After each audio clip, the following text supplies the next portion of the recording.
It's your destiny to greatness with Dr. C and Brothers Keeper.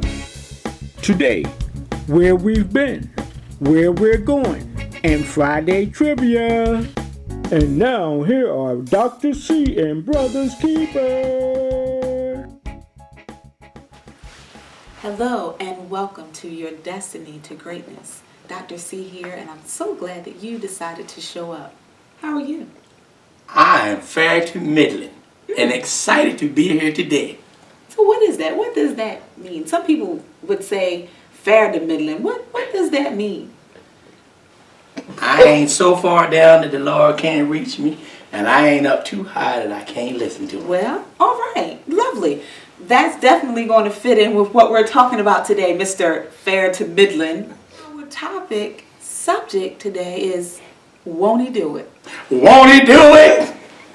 Yes, he will do it. And the thing about won't he do it is so broad. Yes, but that yes. we're talking about, we're not talking about Buddha. We're not talking about just any old dude off the street. We're talking about Jesus. Our Lord and Savior. Yes, yes indeed. So, won't he do it?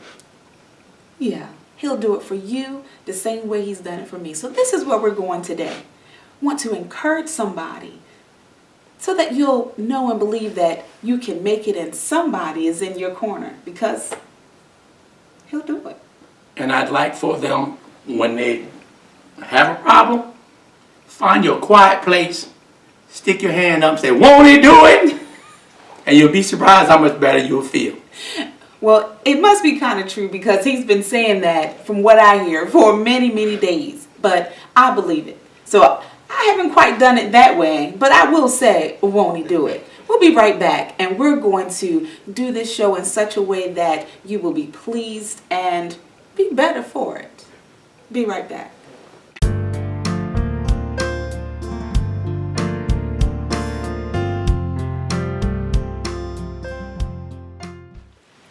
Won't he do it?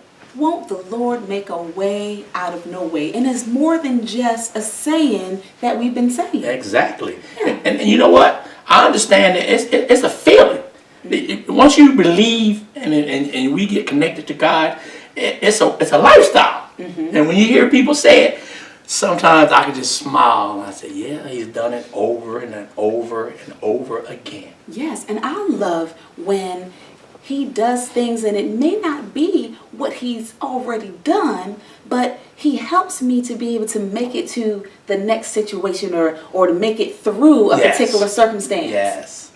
And that's a good feeling. Oh, yes. And some days we may feel some gloom, but if we just think back on those days that he did it. Yes, exactly. It can hype us up to have that expectation of him coming and doing it again. Right, exactly. And when we're talking about that doing it, we're talking about him delivering us from whatever feeling that we're having that we would not like to feel, or from whatever the situation or circumstance. And I know some people right now who are in some bad situations and circumstances, but it's not too bad for God to fix it. Exactly. But we got to rely on him, because it hasn't been that long ago. And I knew exactly who to go to. I didn't have to come to you or to mom or to anybody else. I went straight to Jesus. And I'm like, Jesus, I know that you can, and I know you will help me. And I was serious and sincere in that. And didn't he do it, Brothers Keeper? Yes, he did. He came right through it. I'm like, oh my gosh. That's a great point you made, Dr. C. When we're having situations, before we can be connected in a way that we understand that God is our all, we will go to people first. Yeah. Or we'll try to handle the situation ourselves first. And don't get me wrong, he will place people in our lives to help us get through. But we still have to put him first, so we'll be guided to the right people in order to be able to get it done. Yes, and that is perfectly stated. Guided to the right people in instances when we need to go to people, but we have to get to where we're relying on Jesus and allow him to work from the inside out, because I can come to all the best people, but they can't soothe this heart like Jesus can. I have a brother that I talk to a lot, and people always ask, "What do y'all find so much to talk about?" Well, to piggyback on what you were saying, many times we'll have a conversation that we think is just conversation. Later on that day, either he or I will run into a person who was having that particular problem, that conversation he and I were discussing, Right. and because we had already discussed it, we were already prepared Exactly. to be in that particular place, to be that particular person for that person who needs it at that time. Right. And, we'll say that, and hopefully we believe it, that he's a, heart fixer, a mind regulator. He's all of that. Because if we keep our minds on Jesus, he will keep us in perfect peace. Yes. And many times we'll go and we'll get off track because of the situations that come in this world and in this life. But we have to stay focused.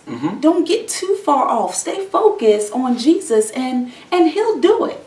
Sometimes we may not get out of that particular situation or this hurt, or it could be sickness or illness. Yes, he can, but sometimes he will allow us to just go on through it. But he says, my grace is sufficient. Yes. And many times we can find ourselves in a low place. I used to tell people in our Lodabar area. Find ourselves in Lodabar. And many times we're there only because as we're coming through, there may be another individual in our Yes. camp Yes. that needs to be pulled out as we come out. We pull them out with us because they may not have the strength at the moment to get themselves out. That is so true. So he'll pair us up with someone that when we come out, they come out too. And many times the things that we go through, it's for our learning, but it's also for us to be able to be strong and be a strong witness for somebody else. And I've experienced that even within the last year more so. I'm like, okay, I understand now why you allowed me to go through that. And it took a little while for things to clear up, Yes. for I could kind of see my way, because there was someone else who similar, not totally exactly like Yeah. but in a similar situation, but I could stand strong and attest to God's goodness, and the purpose of me holding on was to be able to be a blessing to that person. And furthermore, sometimes when we're going through, contrary to what people think, our going through ain't always pleasant. No? But as we're going through, and we can be a testament to someone else, sometimes it'll take the focus off our problems, and we'll make their problems be the problem at hand at the moment. And God will be working our problem out in the background while we're being that brother's keeper or that sister's keeper for someone else. Exactly. And when we get to that point where we're relying on him to take care of us, then we don't have to worry Yes. so much and so long. So think about it. You may already be thinking about it. What is it that you need from God? What do you need him to do for you? Of course, we have to do certain things and be in Yes. place and in position, but what is it? So you don't have to tweet or text or Facebook this particular problem or issue. Go straight to the source. Yes. Tell Jesus. Yes. Cry out to him, and I promise you, he'll do it. Won't he do it?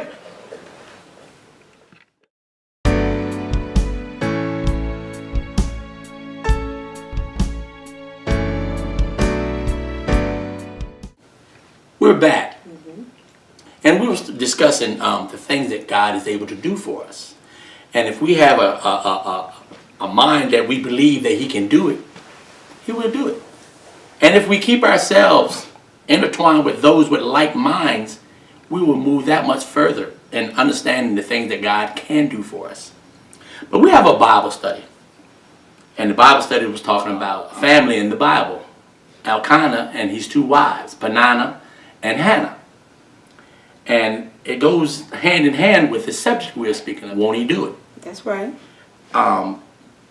Unfortunately for Hannah, her womb was shut up and she couldn't have any children.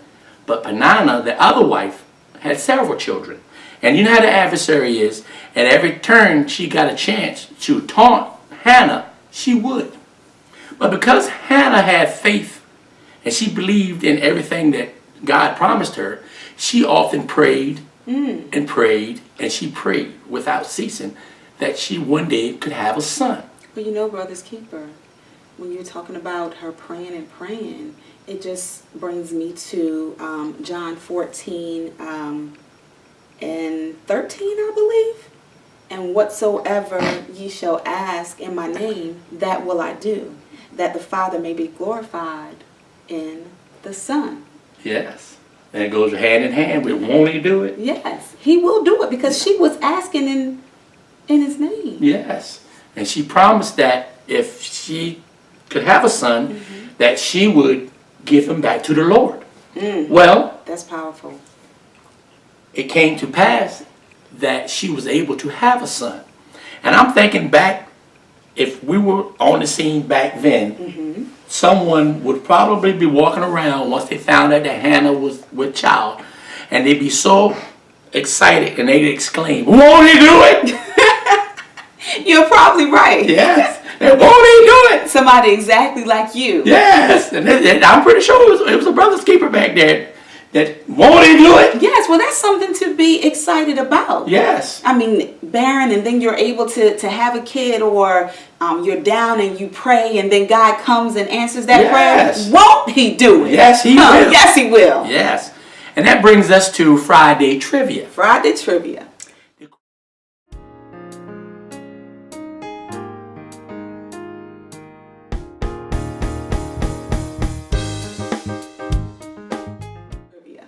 The question today, what was Hannah's son's name? Okay. What was Hannah's son's name? Yes. All right. It's Blessing. That Yes, she her received. blessing. And she gave him back to God just as she said she would. Okay. Well, what was Hannah's son's name? Go ahead.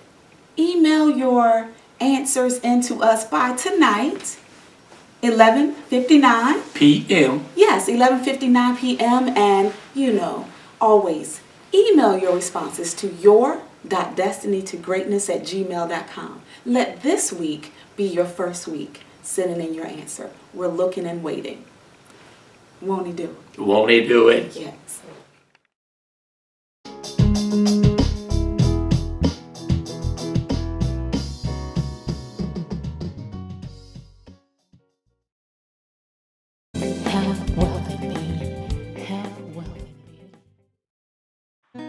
The more you bless others, the more God blesses you. It's just me thinking again. Hi, this is Brother's Keeper, and it's just me thinking again. How often do we want to attain higher heights? In order for us to get a little further in life, there will come a time that we'll have to make a change. Sometimes change doesn't feel good, but it's necessary. There are many that are amongst us in our camp, in our relationships, in our situationships, that can't go where we're trying to go. They may have come this far with us, but at this point, we may have to just leave them behind. Because there's nothing worse trying to reach another level and somebody's holding on to you and giving you added weight. Reach for the skies and understand that change is necessary. It's just me thinking again. We are destined for greatness. I'm healed in Jesus' name. No more sickness, no more pain. By his stripes I will proclaim that I'm healed in Jesus' name. You too can say that very same thing. Trust Jesus. Allow him to heal you from the inside out. No, he didn't only come for this old body. He came to heal our sin-sick souls. And when you allow him to come in, you too can be able to sing, I'm healed in Jesus' name. No more sickness, no more pain. By his stripes I will proclaim that I'm healed. No more heartache is taking over me. That I'm healed. My body might feel bad, but I know that Jesus can. That I'm healed in Jesus' name. Go on, walk towards your destiny in Jesus' name. We are destined for great.